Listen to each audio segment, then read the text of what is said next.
not sure how I function, but.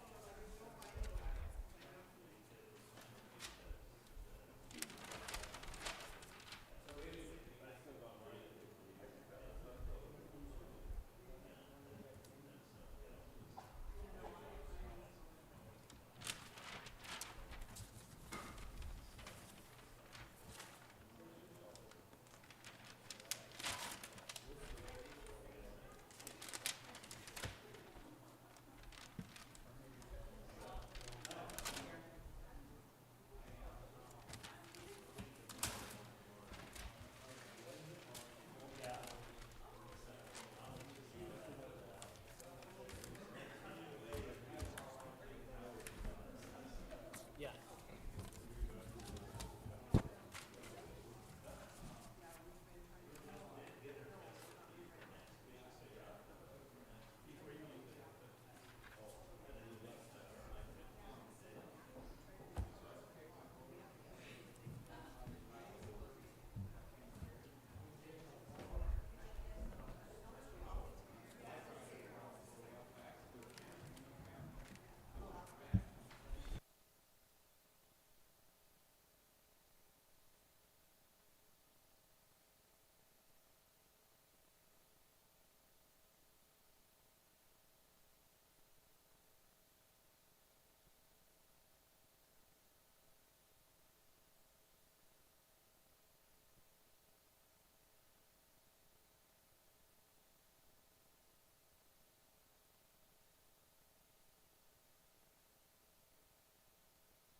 All right, commissioners, can we check in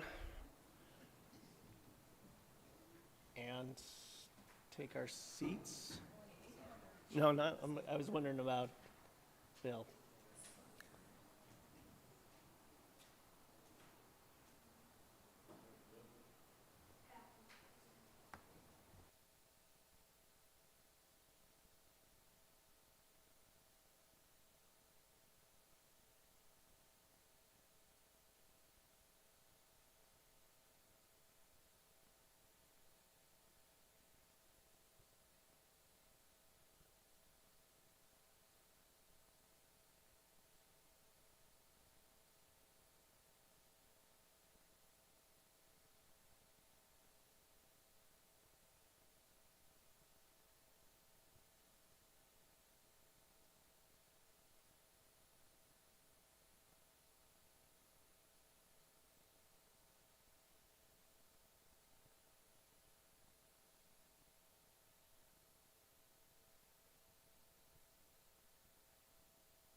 Good evening. I'd like to call to order the Butte-Silver Council of Commissioners Committee of the Whole meeting for Wednesday, July 26th.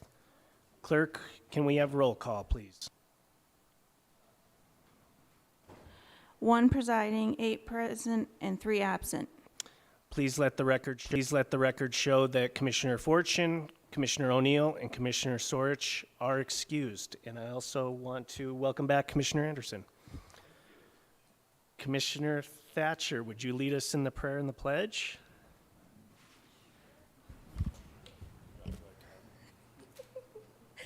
Fellow commissioners, Almighty God, we implore you, look upon us and guide us this night as we make decisions which so greatly affect our community of Butte-Silver.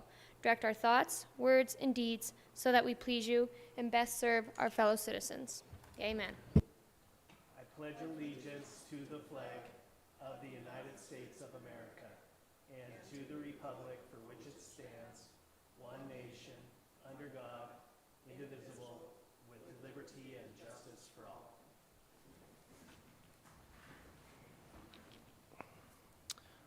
All right, now I'll ask for any public comment on any items on the agenda. Seeing none, report of the chair. I don't really have anything to report, so I'm not going to waste our time. Moving on to section 1, bid openings, public hearings, and/or presentations. 1, communication number 2023-378, Danette Gleason, Finance and Budget Director, requesting Council of Commissioners authorization for a presentation on July 26, 2023 on the fiscal year 2024 budget. Great to see you, Director Gleason, for another year of budget presentations. Yes, here we go. The floor is yours. Chairman Frederickson, Council of Commissioners, thank you for allowing me this time this evening to discuss the FY24 budget. I'm also going to add a couple slides at the end because property taxes have kind of been the main topic or are the main topic right now and main topic of concern throughout this budget process. So I do have a few slides at the end so we can have some conversations about what that might look like a little bit. I do not have values or whatnot to be sharing with you, but at least some different elements that we shared with the public in the public comments, and then I added a couple different graphs. But before we get started tonight, before you is an amendment sheet, the 2024 amendment sheet. Commissioner Walker, I'm not sure if you're familiar with this, because this is your first budget season, so it's this long spreadsheet. It has the amendments that we're requesting to be made as of today. When we adopt the budget, we'll be requesting you adopt the final budget with these attached amendments to it. These amendments pretty much relate to carryover funds or reclassification of funds in budgets. For example, like in the clerk and recorder's office, we just moved $248 around in repair and maintenance from other purchase services. So those are just line item reclassifications. At the very bottom, you're going to see transfers from the ARPA funds as well as the ARPA projects have been reduced for the most part, and that's just for year-end invoices that have came in, and we've done our year-end reconciliation from projects. Mostly right now, the stage that we're in on these projects is engineering services. So they relate to the June engineering bills and then the final quarter draws that were just completed by Angie Mulliken in the Public Works Department, and then the Finance and Budget Department. We have Karen Hassler, Kate Woods, and Danny McGee all working on these projects. So that's the amendment sheet.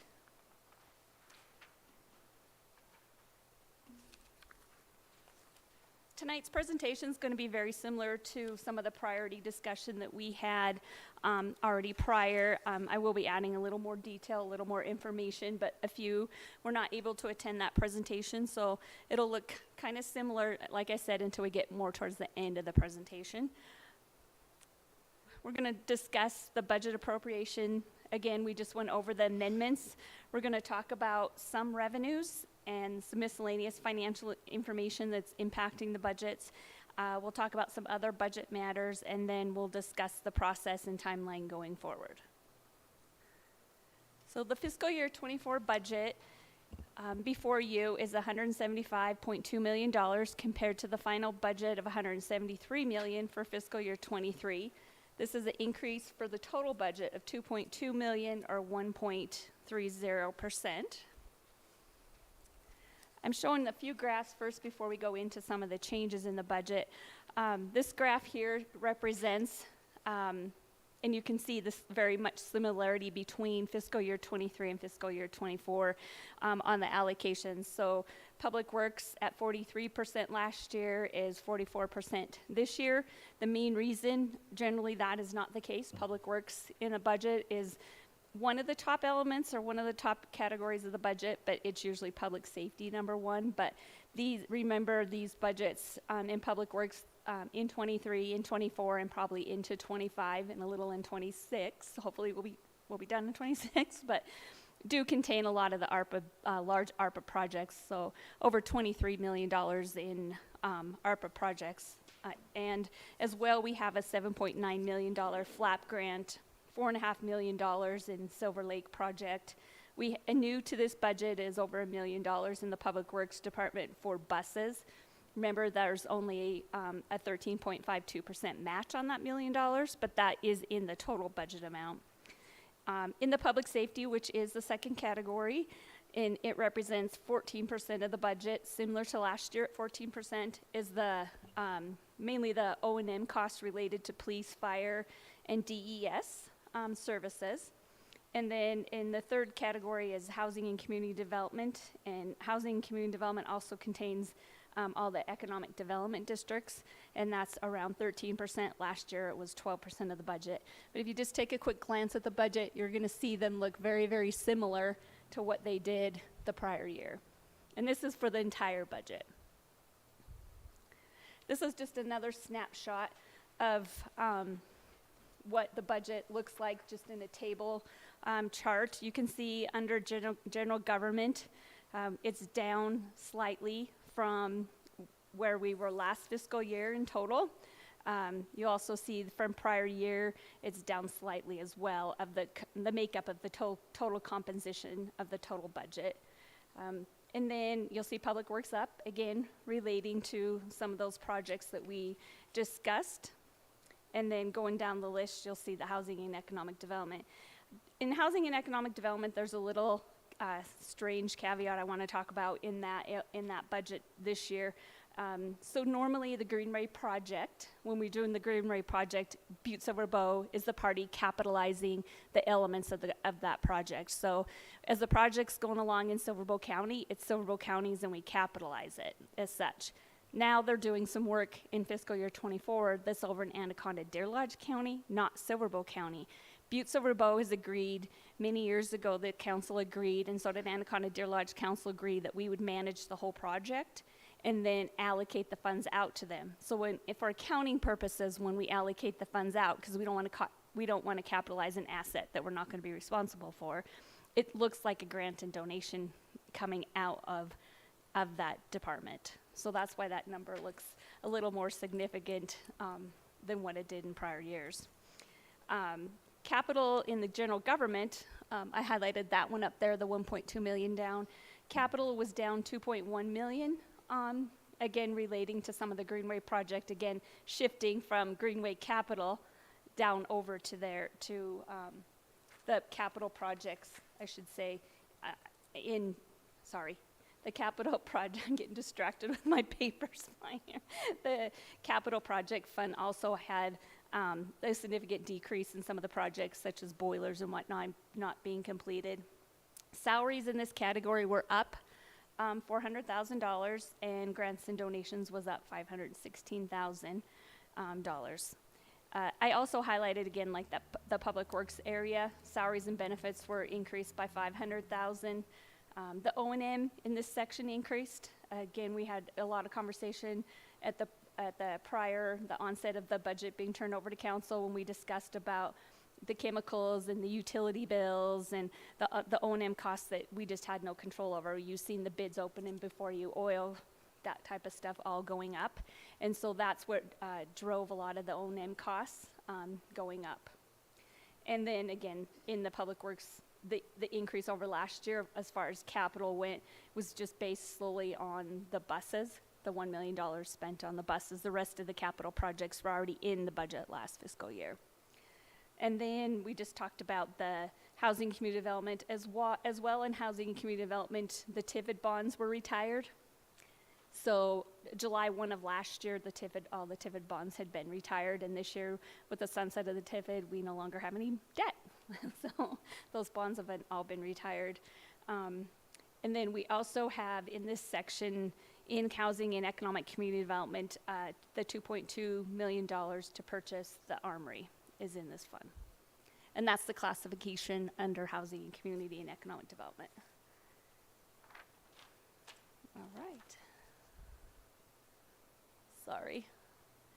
Oh, it looks like it got covered up there on you, but the chart to the left is the fiscal year 24, and the chart to the right is fiscal year 23. This is by expenditure type. So you'll see the largest component of the budget is capital, 36% this year, 37% last year. We have personnel services at 30% this year and 29% last year. Again, I want to point out with this graph the similarity from year to year of how similar they are, the budgets are mimicking. Generally, in the entire budget, we don't see this as much. When we get to the tax-supported funds, year after year, they look very similar. But because of the large capital projects that we have ongoing and will be ongoing for another year, that's the kind of dynamic that we're going to be looking at for another year or so. Okay, so the changes in the overall budget, as we discussed before, salaries and wages and employer-provided benefits increased by $1.72 million, which is a 3.41% increase. Operating expenditures increased by $708,000. Debt service decreased by $1.6 million, or 29.42%. And economic development grants and donations increased by 1.48. Again, that's the category where you're going to see that those funds from Greenway going to Anaconda Deer Lodge. As well, we also have some new Big Sky Trust grants. One of them is $300,000 going to Praxis. So there's a lot of economic development grant activity going on in there, but the largest component is the Greenway piece in there. And then we have capital, overall our capital outlay decreased, but it's just because the other projects hadn't started and carried over.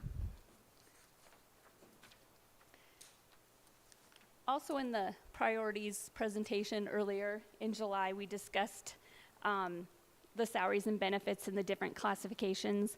This again is just showing that presentation that we've gave to you early on, and that we are doing a 4%, for the most part, a 4% increase in salaries, $30 per month on health insurance, and that's reflective in this budget that you're seeing here, or in the table that you're seeing here before you. Overall, again, the $1.7 million increase in salaries and benefits, with $1.4 million of that coming from the different various categories of what we call salaries or wage categories at the very top. This is the FTE spreadsheet. So also shared this with you before. There's been no changes to this sheet. Again, we're just looking at the potential of adding the clerk 2 position, which is a file imaging and indexing clerk in the clerk and recorder's office, a part-time position, 0.5 FTE, so a half-time FTE.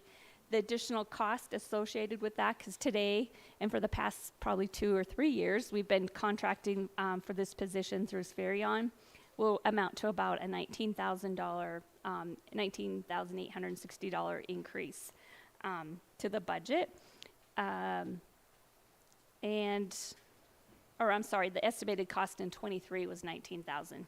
So the total difference of the increases in the bottom section there in our tax supported funds is the $75,134.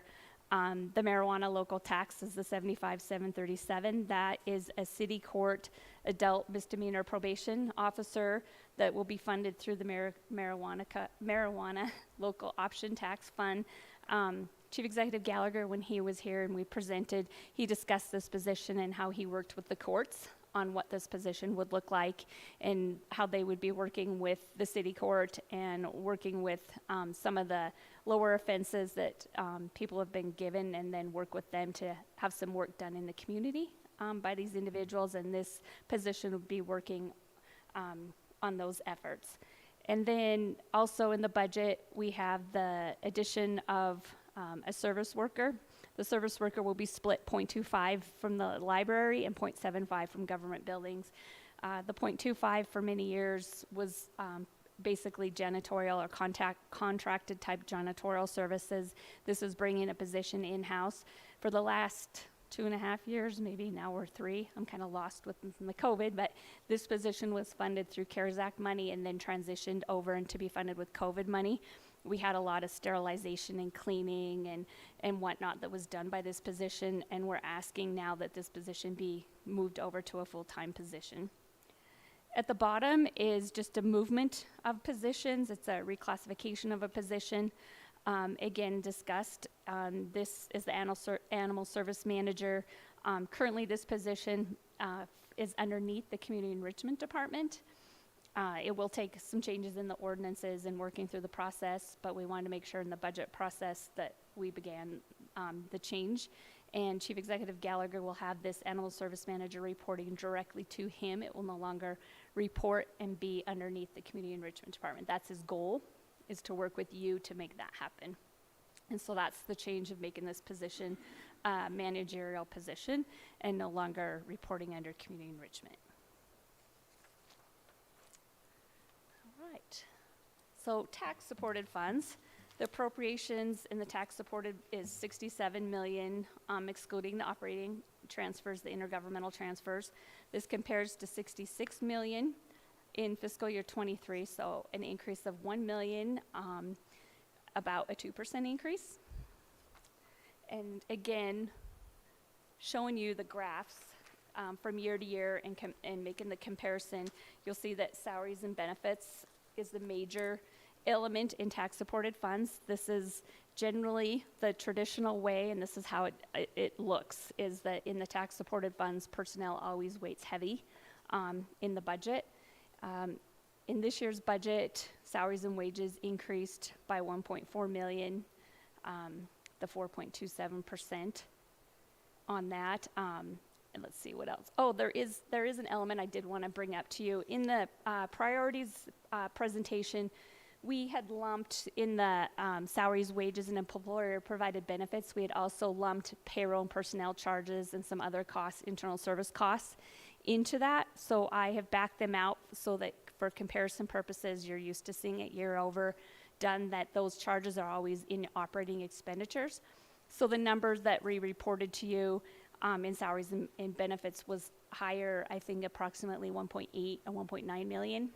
Because it included those charges, and I believe we even reported to you in the initial priority that the operating expenditures decreased, not increased, and that change is just the increase for the, like I said, the charges for payroll and personnel charges that were switched over. They're coming out as salaries and benefits and employer-provided costs and switching them over into operating expenditures, and that's how we've shown them year to year. And so I wanted to be consistent with that.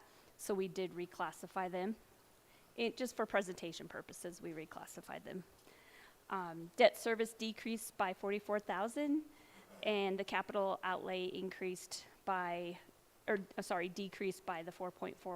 Does anybody have any questions on that change that I made from our original priority to this presentation tonight on the tax-supported funds? Do you understand what I was talking about, how we switched the payroll and personnel charges, just so that you know the flow of numbers? Okay. All right. Sorry, I should have jumped on there.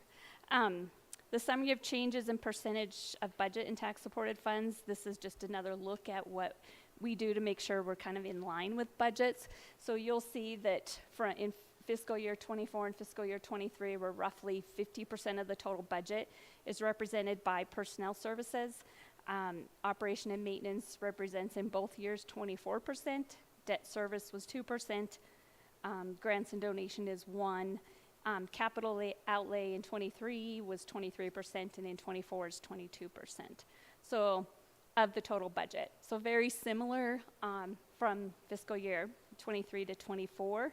And we did talk about some of the elements of the change, but in operation and maintenance, I think we discussed last time the detention costs and the LEA costs that were detention costs increased by about 161,000.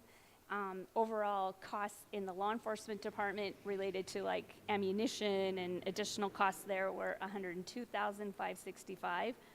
Also in this operation and maintenance increase is the $35,000 related to increase in election costs. We're going again into another election cycle. So next year in the May, we'll be seeing some of those additional costs kick in. So those kick in this year over the prior year. I wanted to make sure we showed that. That's why when I backed out those costs, when I was presenting to you, I'm like, oh, no way. Operating costs increased. And so I wanted to make sure that we're reflecting that because it was actually, these numbers were actually hid before because of some of the changes that were taken out. So in order to show an exact comparison and be reflective of the true increases, those are there. Also in the O&M operation costs, the archives is getting about $20,500 in some archival software upgrades. Okay. Oh, here we go. All right, the appropriations within the non-tax supported funds, excluding the transfers, are 108.1 million versus 107 in 23, so an increase of 1.1 million. The non-tax supported, so originally I showed you the total budget, so that included all funds of the local government. Then we moved into the tax supported funds, which just those funds that have any tax related funding in them, any mills levied to support their budgets.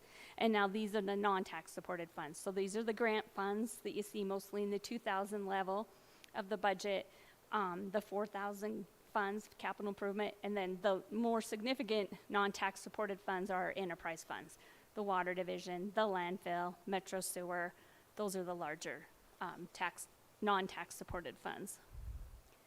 So they always look different. They don't have personnel as the number one. It's usually capital or operating as the number one, but you also see again, fiscal year 24 looking very similar to fiscal year 23, driven again by the capital that we keep talking about with the ARPA projects and then the EDA project at Silver Lake and so on with all the capital. This just represents, again, what the percentage of the total budget is. So personnel costs run about 17% of the total budget for the non-tax supported funds. Operation and maintenance is about 22%. Debt services, well, last year was 4%, this year's 2%. Grants are 16% this year and 14% last year. Capital outlay both years is 44% of the budget. And you'll see the decrease in the debt service here. That relates to the TIFID funding decrease in their debt service.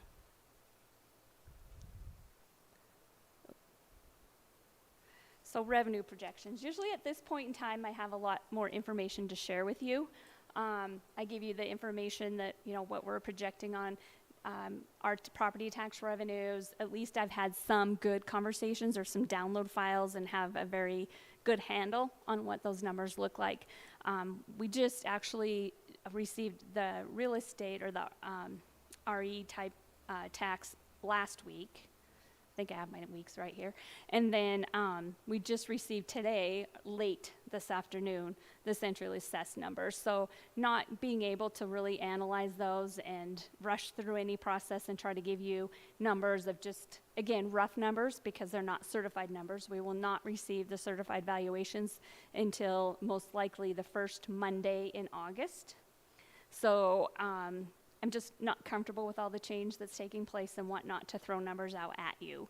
I did throw in here the 23 projected revenues just because I am basing this year's budget and the numbers that we're presenting to you are pretty close to the 23 projections, so that's not wrong. That is 23 projected numbers. I want to make it clear because it will change for 24, but they're going to look very similar, especially the non-tax revenue line items, such as internal service charges.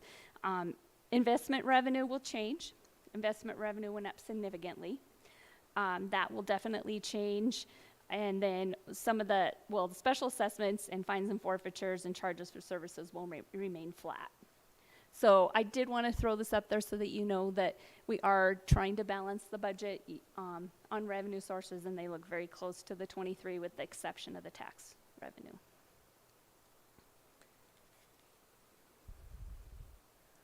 I'm going to talk a little bit about gross proceeds because I know that number, and then we'll get into some of the property tax discussion. So the taxable value on gross proceeds, which is the gross proceeds tax that we get from the mine, it's just one element of the property taxes that Montana Resources pays, decreased from last year. The taxable value decreased by 1.74 million, which is a 14.7% decrease. The total taxable this year is at 10.11 million.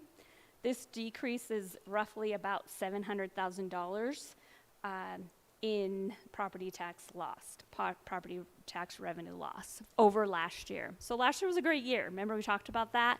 And we talked about, and you can look at the graph. If you look up the graph up there, you can see tax year 22, which is fiscal year 23, was a very good year.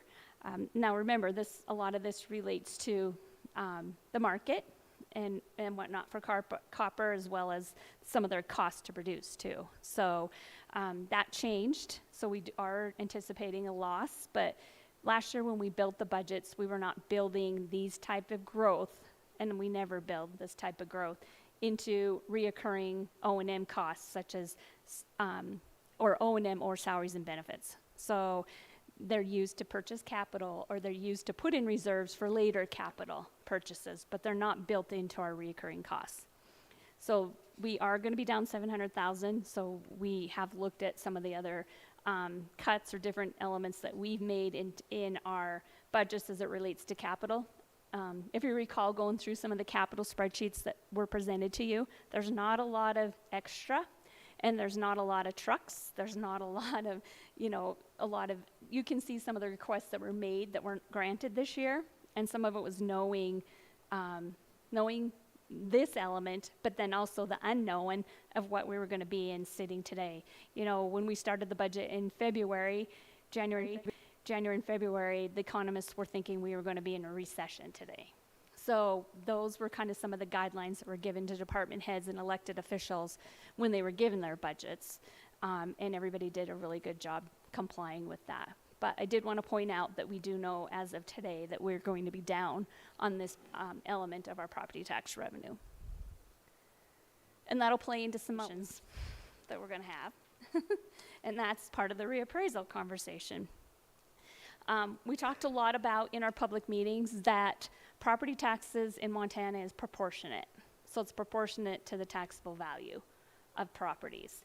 So, and what I want to point out tonight and I've tried to make an effort here is pointing out is that if you're a certain class of property, and you're going to see it even on a residential property that I have presented here tonight, it's actually somebody sitting in this room's property.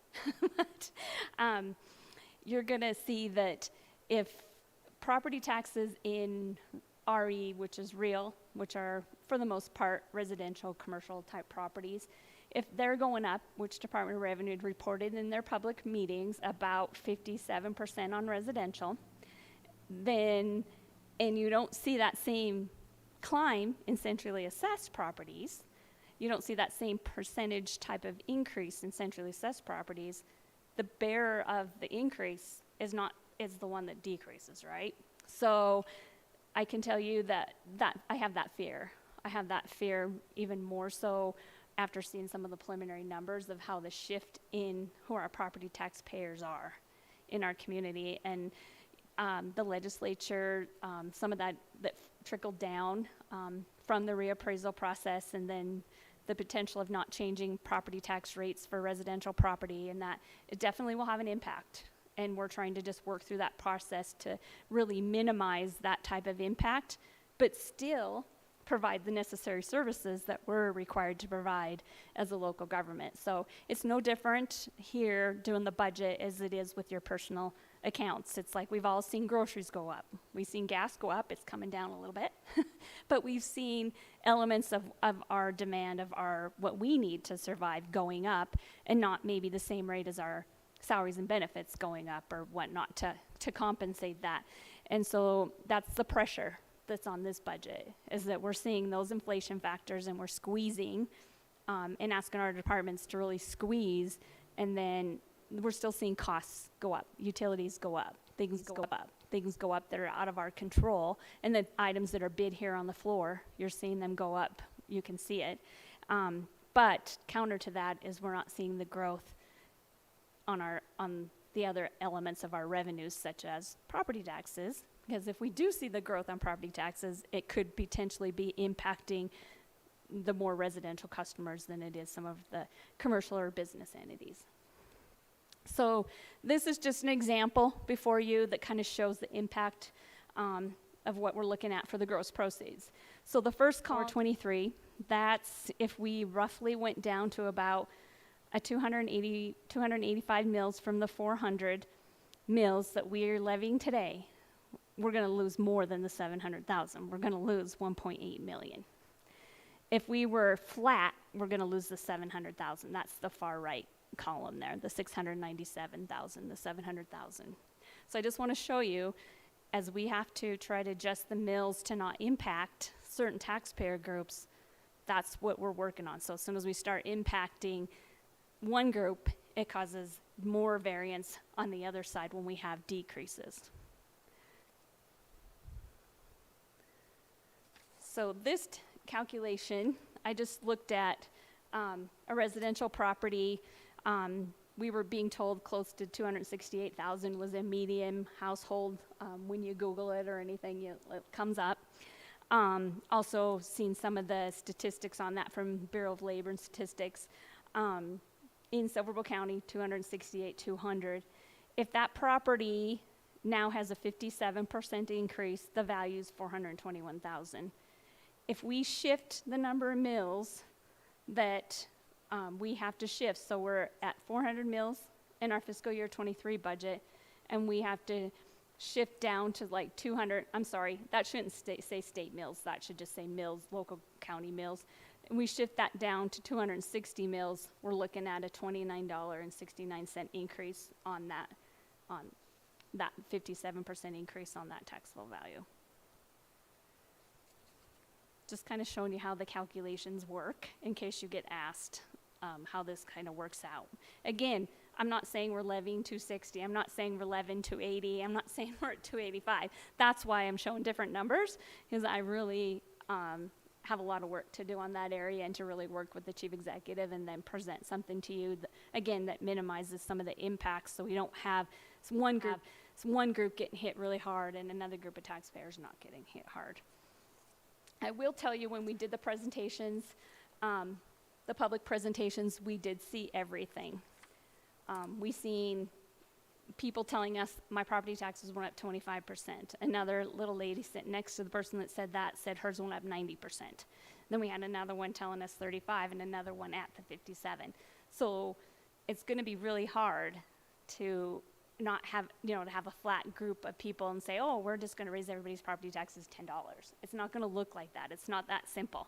So if we come to a number and we say we're going to be at a 2% increase in taxes, or no increase in taxes on 100,000, if you're somebody that had a 25% increase, you're going to see a decrease. But if you had somebody that's 90%, they're going to bear the 25% increase. So it's going to look very different. And I can tell you, we've also ran the assessor, and I've kind of looked at some of the values. You can look at the values in the county and see it yourself. There's not a lot of consistency about the percentage increase. I can tell you land, if you have land, a lot of land associated with your property, it looked like that had significant bearing on it. The other change is that if you, under the reappraisal 2 years ago, you had an increase, or you had maybe refinanced your house because the interest rates were down, right? We've seen this a lot. So your appraisal 2 years ago might have bumped up a little bit already. You've already borne some increase.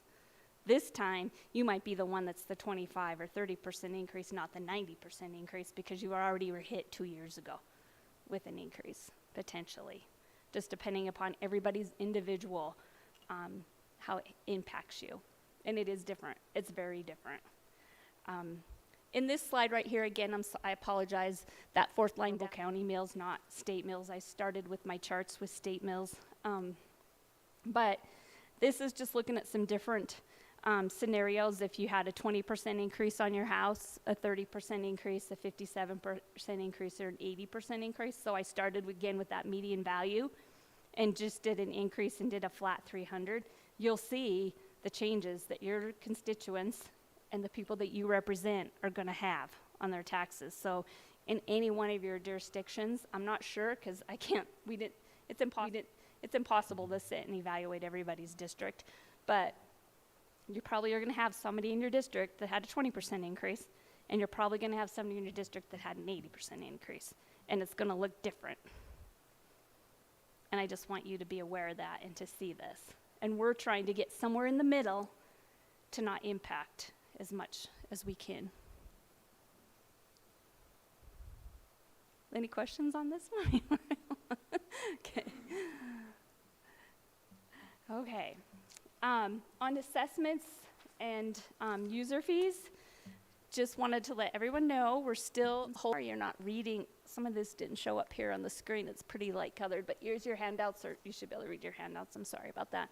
The first bullet is user fees, and that just states that there's no increases for Metro Sewer, Stormwater, Water Utility Division, solid waste, collection or disposal charges. We're also looking at no increase for the countywide road maintenance district. The cost will remain at $87.71. However, we are going through the process right now for the proposed change in method of assessment to per unit from the per parcel with a market value in excess of $5,000. So that public hearing on this change in the method of assessment, it will be held next Wednesday night. And then thirdly, we also have a lot of other districts such as fire hydrant and lighting districts, and those are actually assessed on the actual costs and rates. So we're working on those final rates, and then we look at also look at the amount of funding that has been in reserve, and then we try to offset the rates to keep it as stable as we can so people aren't seeing lighting district rates go up really high one year and come down the next, or fire hydrant the same situation. So the one thing that I didn't show tonight, and I will show you next week as well, I apologize for not having it in this handout, but as I'm doing the presentation, I was thinking about it, is there are the 102.5 mills in property taxes that are levied by the state of Montana that we will not be able to have an impact on. Those are the mills that the state levies. We call them state mills, but they actually end up going back to the schools for the most part. There's a 44 mil, 33 mil, there's the 6 mil university, 1.5 mil VOTEC levy, and there's a 40 mil equalization too. So there's 102.5 mils that the state of Montana levies, and there's no cap on those mills, and there's no rate adjustment on those mills. They did not reduce those number of mills. Like we're trying to reduce our mills so that we're not impacting taxpayers so much. They did not reduce those mills. They're still the same mills. They've been the same mills for years. And they have not changed those mills, or nor did they make any certain calculation related to those mills. So they will, and most likely will bear a tax increase to everybody on those 102 mills, those 102.5. Again, we will do what we can here, but we still have to have the same amount of dollars to do our work here. We have to take care of the local government first. But the property owners in Silver Bow County are levied 102.5 mills that we have no control over an increase related to those mills. The state, in their presentation, Department of Revenue did say that in their, the state, they brought up the $650 property tax rebate. I think I just said that right. I think it's $650. To this year and next year. Is it $650 or $675? Yeah, after I said it, $675. You have to apply for that rebate. I think it opens up on August 15th, and everybody should got a postcard. and you have to apply for that $675 check to come to you. And the Department of Revenue had presented in the public meetings that that's to help offset this 102.5 mil increase. And it'll more than offset the 100. When we were looking at it and doing our presentation, we were thinking about a 30% increase, and those 102 mils were about a $42 increase. But then they presented a 57% average increase, so slightly more, but the $675 should help offset some of these increases. Again, then you'll get it this year, and then it's also applicable next year as well. So the process moving forward is that we have scheduled a public hearing to begin on August 9th. That's just the start of you taking public comment. That public hearing remains open until the council decides that they're ready to set the budget and fix the mill levies and pass the resolutions related to the final budget. That can be the following week, which generally it is. I think we might take more time this year, might need special meeting the next Monday or something like that, being that some of the information has not been provided timely like it usually is to you. That may take some more time, but it will begin on the 9th, so you can start taking more public comment on the budget, and then it will be up to this council to set the final adoption. We do have to adopt within 30 days of, generally like to adopt the state laws 30 days within receipt of the certified values, or September 15th, whichever is greater, but we always like to be well within that day, because then we still have to submit everything to the state by October 1st. So if we're not doing our work on one end, we're not meeting the deadlines on the other side. So, but that, again, I'm not here to rush anybody. I think this is going to take more time. It's going to be a lot more complicated. In most of my career, I've not ran into this, other than, one other time we ran into that the last minute, a bankruptcy taking place when we were wrapping up the budget. Other than that, in my career, this has been one of the most toughest ones to try to go through and try to figure out where we are property tax wise, and where we are providing the services that we have to provide today. So I'll move on to any questions. Thank you, Director Gleason. Really great presentation. A lot of good information. Couple comments for me and a question. Thanks for the explanation on property taxes. I thought that was useful information to have, especially as it's been coming up I'm sure everyone's had questions about it. I guess, just the overall comment about how the state has kind of pointed the finger at the local governments, and I think that's wrong. And I think through your presentation, it's clear that they had every opportunity to make these changes, and they just kind of threw it all on our local government. So I want to give you praise, and I know that we're not through this, but just the amount of work that you've had to do already, it's pretty wild that they threw this on us. But anyway, neither here nor there. My first question is, and forgive me because I didn't write it down, how many of the state mills, was it 102.5? Okay. Mm-hmm. Just want to make sure that I had that correct. And then my next question has to do with, and I realize our chief executive isn't here to answer some of these questions, but something that I would like to see, and I'll certainly request this with him, is on this animal services manager position. I honestly do not know really the role of the animal services coordinator as is, so I'm the first to admit that.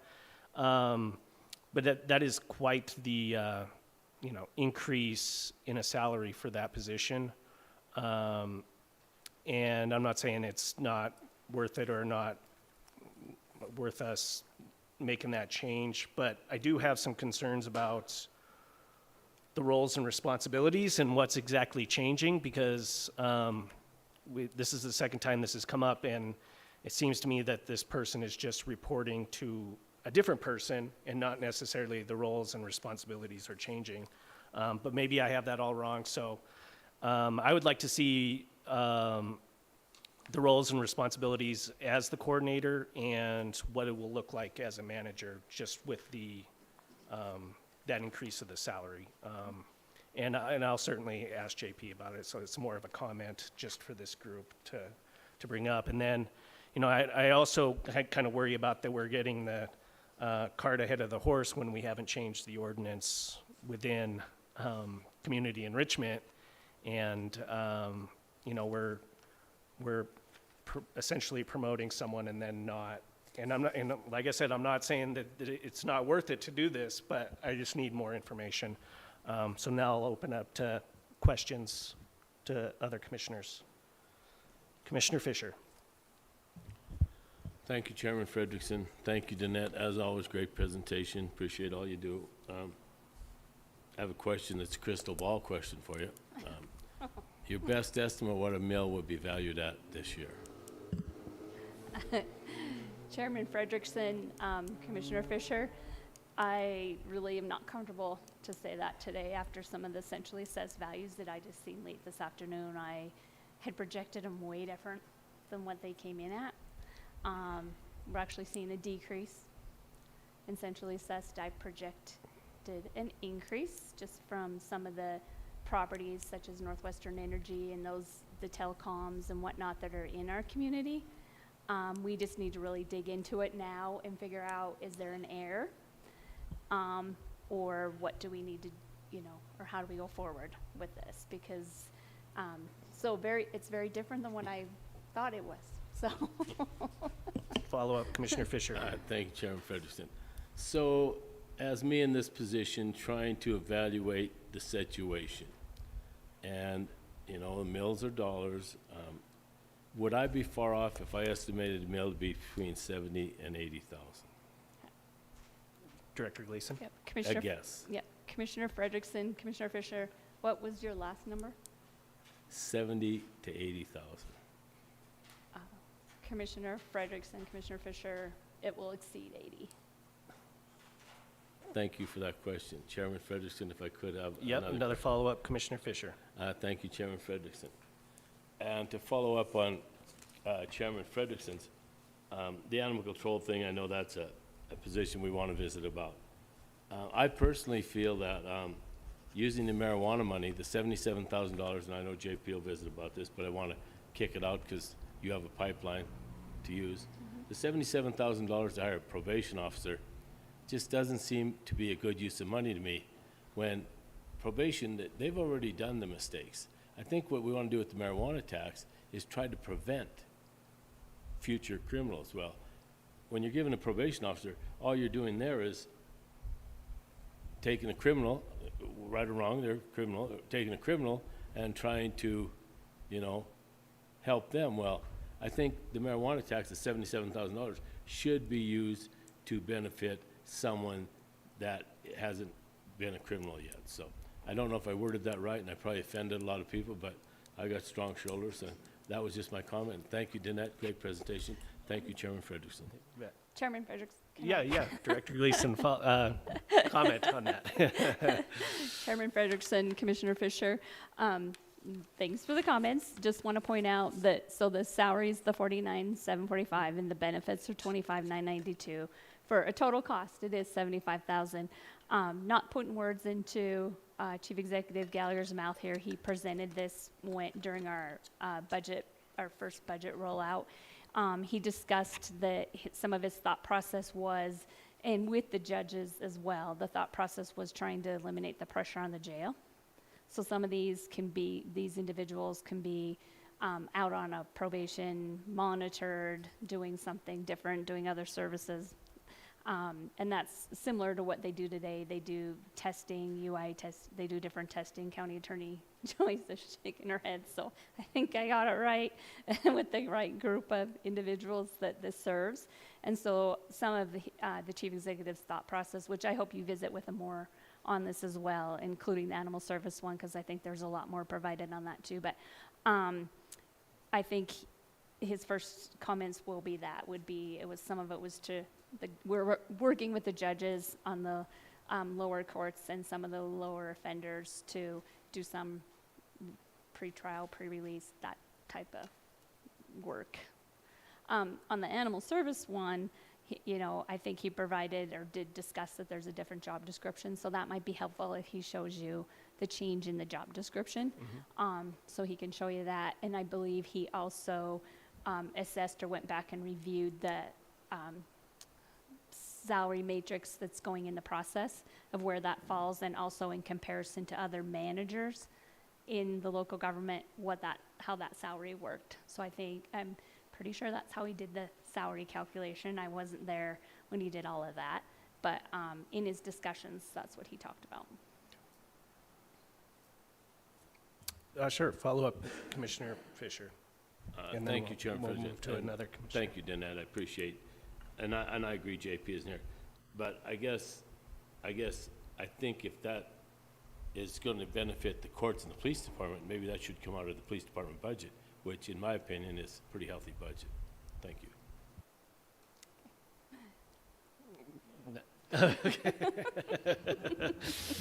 Okay, Commissioner Reardon, and then Commissioner Thatcher? Okay. Thank you, Chairman Frederickson. Danette, I don't see how you do it. I have lots of help. Yeah, you do have a great staff and all that. And I think the biggest thing that right now with one of the major concerns of the budget is this community enrichment deal and all that. I read this, the basic categories and all that stuff. We still don't have a basic count of, how should I say, employees, a procedure, and things like that. And this, I'm not being facetious, but this is what I hear from the people of Butte-Silver Bowl when they call. I had a guy called me the other day. He called community enrichment.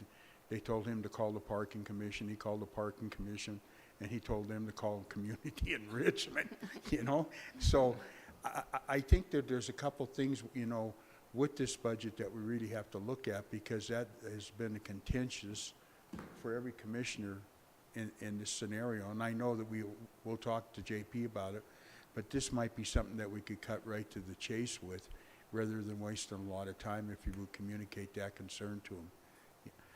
And I have one more other thing too, is on page 8, it was on the salary and benefit increases for fiscal year 2024. And I am looking at the EMT for fiscal year, and the other night, I believe that the gentleman that got promoted or was the new hire for the fire department was an EMT, and basically he said he was the only one they had.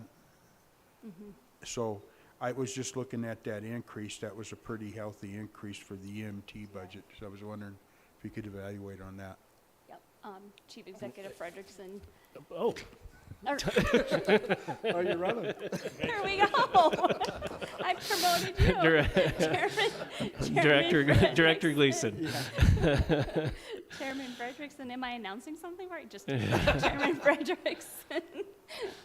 Commissioner Reardon, that EMT pay, so all of our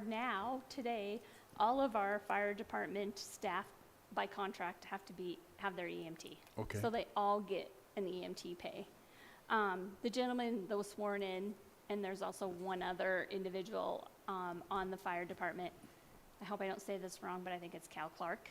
They're paramedics. Oh, pyramid. Okay, So that's they're right. certified paramedics, Okay. which is even higher classification. So they all have different levels of EMT too. I've learned a lot about this last Yeah, you're negotiation great. round. Yeah, so am I.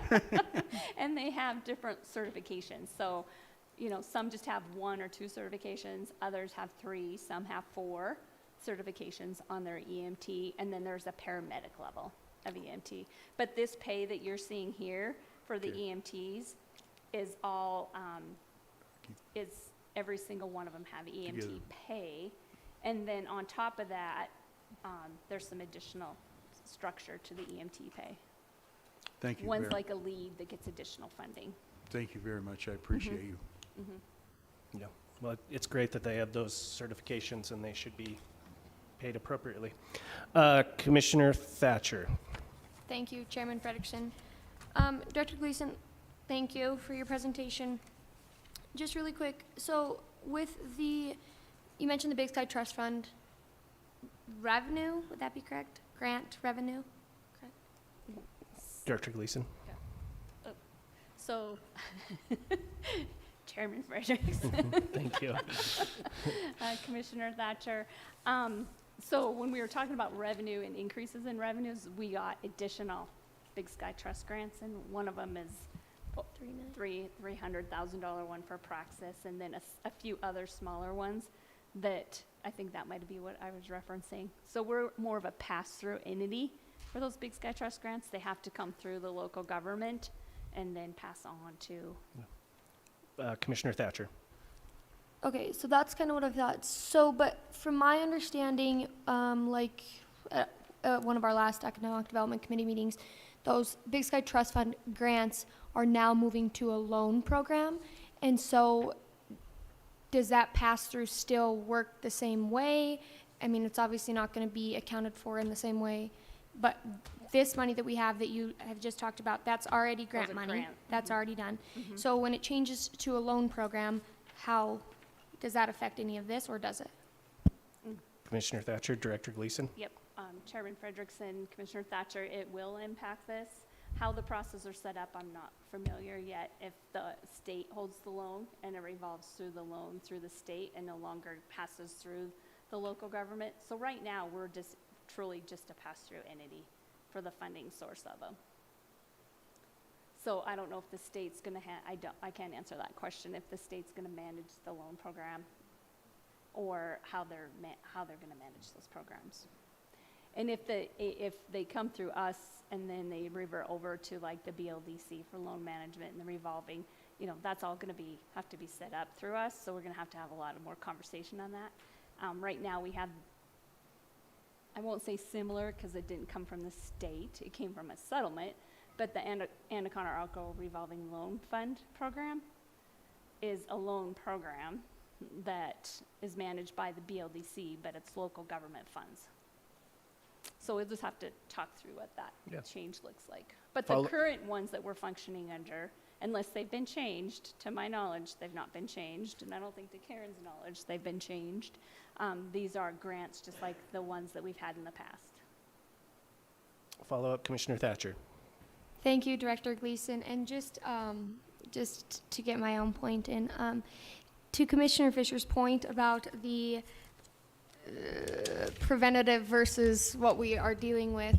Unfortunately, when marijuana was made legal, when we voted to pass that, we will see the consequences, both, I guess, the positives and the consequences of that. And so I think nipping it in the butt right now, or bud, I guess is the correct word, now this way, I think that we can do all the preventative measures we have, or we can, but regardless, we're still going to have the issues that face us at hand, so we have to address those anyway. So thank you. Okay.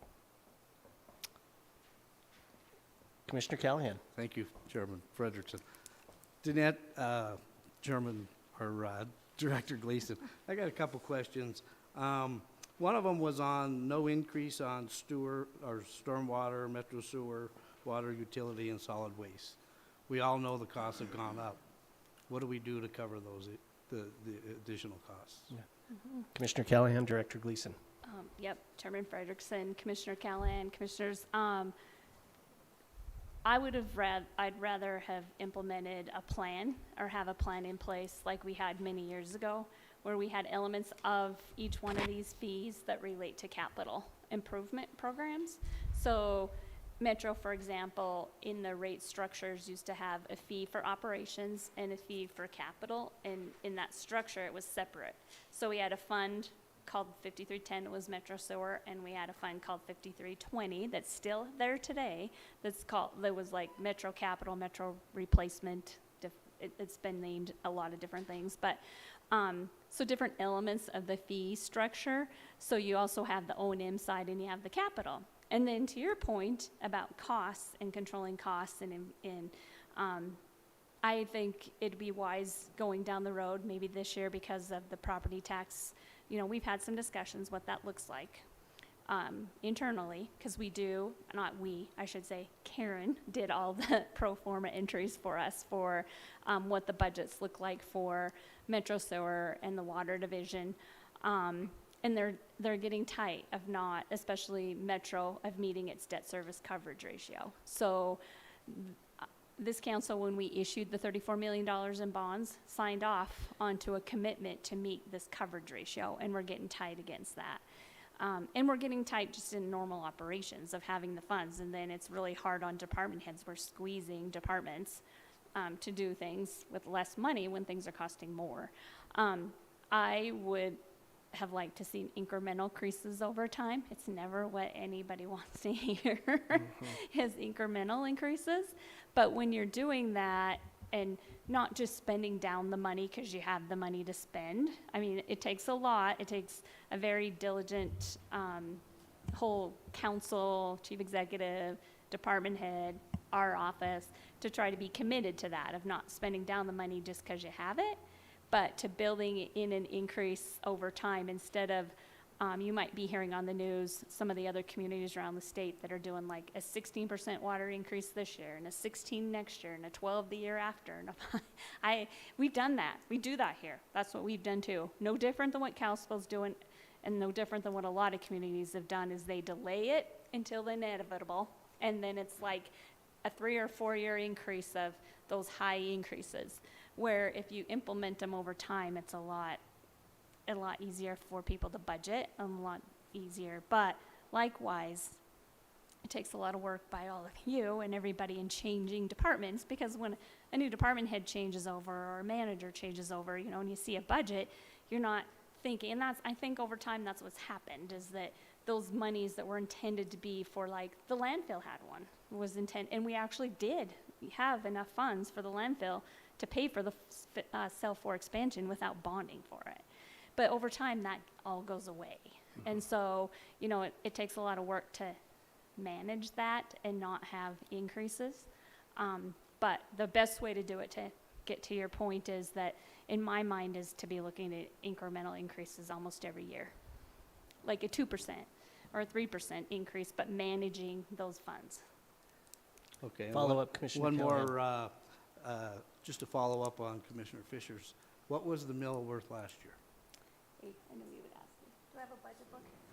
If you don't have it handy, We that's have okay. 3 different districts, so we always talk about one. 84?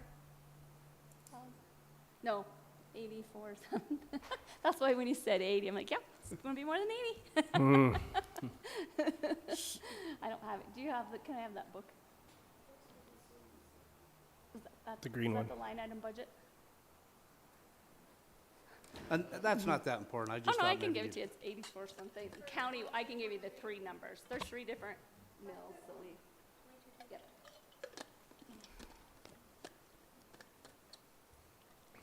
I should have had it anyways for you.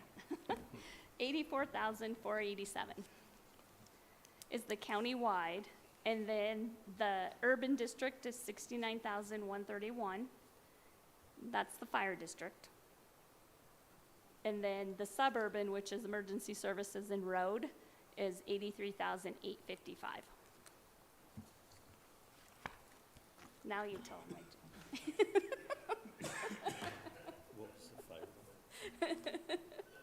And the other question was, when you say we're trying to keep a mill to what, we're trying to decide on a mill, who are we? Commissioner Callahan, Director Gleason. Chairman Frederickson, Commissioner Callahan. So right now it'll be in my lap, trying to figure out. So what's going to happen to Commissioner Fisher's question is the mill value is going to go up, right? We know, and that's what we're seeing, and that's what you've seen on your property taxes, is that's going to go up. So that 84 is going to go up. We're going to be impacted now because we know centrally assessed is looking like it's going down. Gross proceeds went down. So it's going to, you know, it's going to not maybe go up huge like we might have thought. It's going to go up because of the values that we're seeing. But what we have to do to counter that is I can't levy 400 mills like we levied last year on that same higher value. So we have to work with the number of mills to try to still generate roughly 34 million in property taxes to run our tax-supported funds by reducing that mill value and not impacting or so greatly impacting the residential property owners. So what I was trying to get at is that in that maybe, I'm not even gonna say a number, but in that maybe $90 million number, I don't know, in that number is all those property tax classes, right? But the biggest increase is coming from the residential property owner. So we're moving the property tax. I still have to generate 34 million to operate the budget, or we have to make cuts.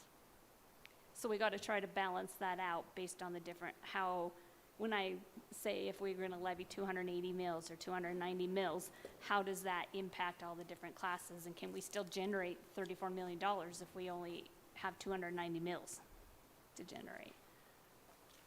Follow-up, Commissioner Callahan. Thank you. One more on the National Guard Armory building. The goal was to sell the Kelly mine to supplement the cost. Where are we there? Commissioner Callahan, Director Gleason.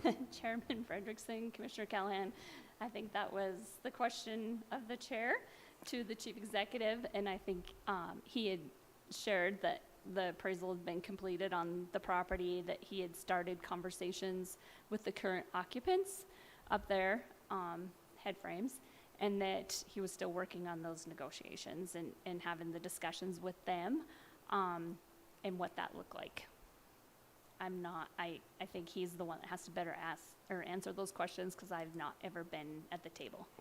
Okay, just Yeah, I can kind of, since I asked the question, the chief executive said that Headframe might not be interested in purchasing the property and would continue to rent, but they would have more space, so we would reevaluate the lease. Follow-up, Commissioner Callahan. I guess if that's the case, where does the money come from to purchase the property then? Commissioner Callahan, Director Gleason. Chairman Frederickson, Commissioner Callahan, right now it's from the remaining CARES Act funds.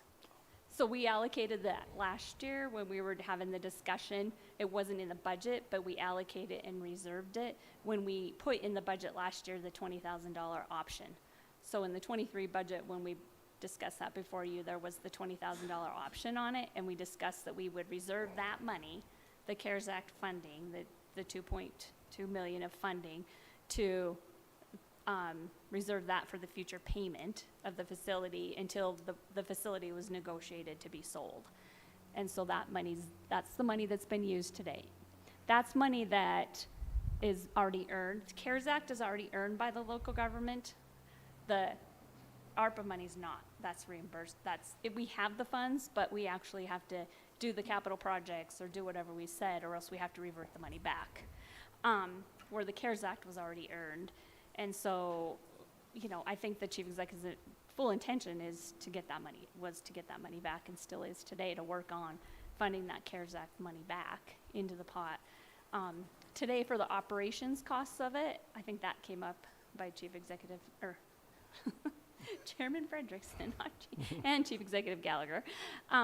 That's being funded. So RMAP used to pay rent a long time ago. So the reclamation, for the most part, paid rent. So now they're paying rent back into this fund, this municipal facility fund that we have that's running the armory.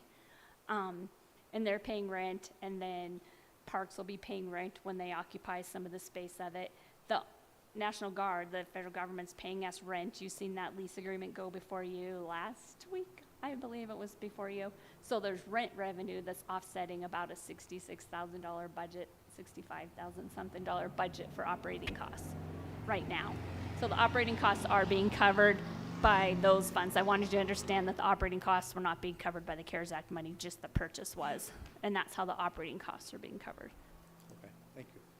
Yeah, and just to kind of follow up again on that, I made the suggestion, and I know Commissioner Fisher and a couple weren't there, that, maybe when we reevaluate the lease at the Kelly mine, that maybe we do open it up for sale to see if someone else could buy it and to get it back on the tax rolls rather than leasing it. But that was my suggestion. So just something to think about with the other commissioners. Commissioner Thatcher. Thank you, Commissioner Chairman Frederickson. Last question. So if we see a decrease in gross proceeds in roughly $700,000, how do you, I mean, if you see that decrease, do you have to adjust mills with that, increase mills? How does that work? Commissioner Thatcher, Director Gleason. Chairman Frederickson, Commissioner Thatcher. So it's a combination of the different funding sources, different revenue sources that we have that are coming in, right? So we have funding, you know, we've seen increases that are going to offset it from interest earnings, for example, that can offset some of those revenue. Our entitlement funds that we get from the state of Montana every year, those always have slight increases with them as well. We have to work through those funding, those other revenue sources that we have and make sure that there's additional funding there to try to offset it. We don't immediately go and say we're going to increase the number of mills and raise taxes. We try to do any other offset to try to recover that. So remember though, when I was talking about it, we did not build that larger increase into reoccurring costs. That was built in to pay for like one-time capital items that were in there. So that $700,000 this year will not have as much impact because we did not build it in to support our O&M costs or our reoccurring costs. It was built in to purchase capital, to offset some of the capital purchases. Okay. Any other questions? Thank you so much. Yeah, thank you. We'll keep it going, the conversation going. Really appreciate it. All right, moving into Section 2 Communications. 1, Communication Number 2023-326, Danette Gleason, Finance and Budget Director, requesting the Council of Commissioners that the fiscal year 2024 preliminary budget be referred to the Finance and Budget Committee for the July 12th, 2023 Finance and Budget Committee meeting. Either Commissioner Thatcher or Commissioner Shea has a little bit more information on this communication.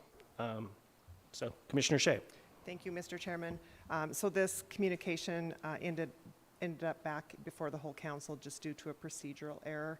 And since it's just the preliminary budget, the final budget approval will be after the public hearings that are noted in communication number 2023. So in order to get this one off the agenda so there's no confusion about what we're voting on for the final budget, I will make a motion to concur and place on file this preliminary budget, communication number 2023-326. We have a motion and a second. Is there anything on the question? Would commissioners please vote?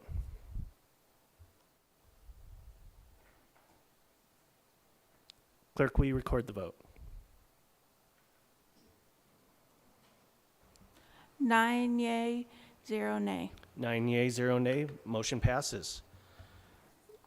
2, Communication Number 2023-327, Dan Villa, 146 Whisper Ridge, Butte, Montana, informing the Council of Commissioners that the Homestake Meadow 2 Homeowners Association voted overwhelmingly at the June 13th semi-annual meeting to request Butte-Silver form a special improvement district for the purpose of road paving. Attached is a map of the proposed properties for inclusion, and the successful bid will receive from a local contractor.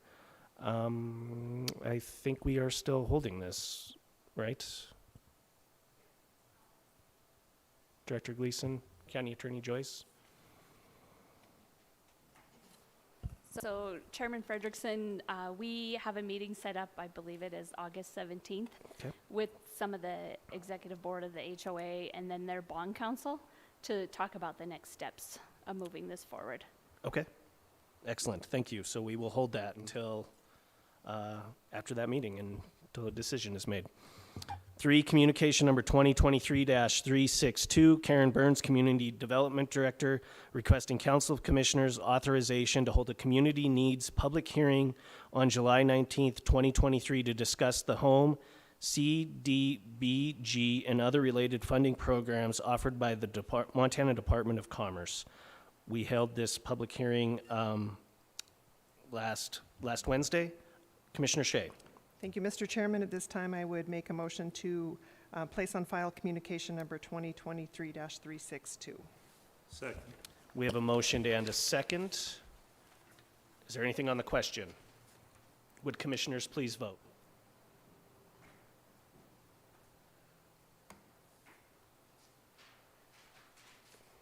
Clerk, will you record the vote? 9 yea, 0 nay. 9 yea, 0 nay, motion passes. For communication number 2023-378, Danette Gleason, Finance and Budget Director, requesting Council of Commissioners authorization for a presentation on July 26, 2023 on the fiscal year 2024 budget. We just had that very informative presentation. Commissioner Shea. Thank you, Mr. Chairman. At this time, I would make a motion for communication number 2023-378 to be placed on file. We have a motion and a second. Is there anything on the question? Commissioner Anderson. Did we need to hold this one as a placekeeper for the public hearings, or is another communication going to be placed? I'm sure this was kind of partially what was discussed with the first one, but with my absence, I'm a little bit behind. So No, thank you for it's your all good, consideration. Commissioner Anderson. That's actually the next communication. Yep. Is there anything else on the question? Commissioners, would you please vote?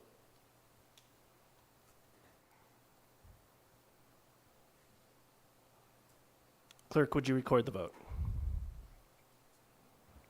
9 yea, 0 nay. 9 yea, 0 nay, motion passes.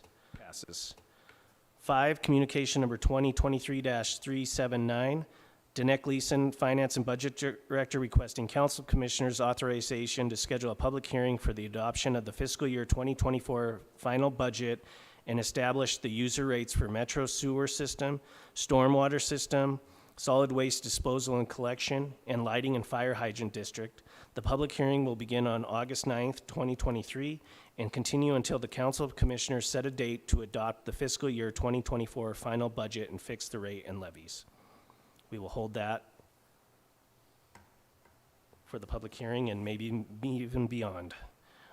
6, communication number 2023-382, Tim Cassidy, Special Improvement Rate Analyst, requesting Council of Commissioners concurrence to hold a public hearing on August 2nd, 2023, regarding the changing the street maintenance assessment method to units from a per parcel method as pursuant to communication number 2023-210. The street maintenance flat fee will remain at $87.71 per unit. We will hold that for the public hearing next Wednesday. I will now ask for public comment on any matter not on the agenda. Seeing none. What's that? Oh, yeah. I will mention the fair this weekend, moved up to the original. That's one of the reasons Commissioner O'Neill is not here tonight, is because he's been working and volunteering for that as he sits on that board. And so if you get a chance, try to make it up to the fair. It should be moving it uptown. It should be interesting and fun, and there's a concert on Saturday and all the animals and all the things you do at a fair. So is there anything else that commissioners would like to bring up? All right, seeing none, I'll ask for a motion to adjourn. Motion to adjourn. All right, all those in favor? All opposed?